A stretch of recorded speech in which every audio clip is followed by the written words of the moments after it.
Samantala, 34 na barangay sa San Fabian na sumailalim sa validation para sa drug-cleared status. Para sa detalye ng balitang yan, kasama natin Idol Robert Reyes.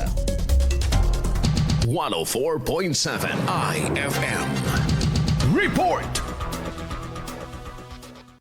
Kabuuang 34 na barangay sa San Fabian, Pangasinan ang sumilalim sa validation at assessment noong Hunyo 3 para tukuyin ang drug-cleared status sa bayan. Ito ay matapos ang isinagawang assessment ng Philippine Drug Enforcement Agency at Philippine National Police katuwang ang Municipal Anti-Drug Abuse Council at iba pang ahensya. Sa isinagawang validation, sinuri ang mga dokumento at ulat ng mga barangay, kaugnay ng anti-drug programs, aktibidad ng Barangay Anti-Drug Abuse Council at pagpapatupad ng mga hakbang laban sa iligal na droga. Nagsagawa rin ng verifikasyon kung naaayon ang mga ito sa itinakdang drug clearing standards. Ayon sa assessment, sa kasalukuyan ay tumutugon at sumusunod ang mga barangay sa mga kinakailangang pamantayan sa ilalim ng drug clearing guidelines. Samantala, kasabay ng validation ay sinagawa rin ang drug abuse preventive education at advokasya laban sa iligal na droga, kung saan tinalakay ang Republic Act No. 9165 at ang mga programang pag-iwas sa paggamit ng iligal na droga.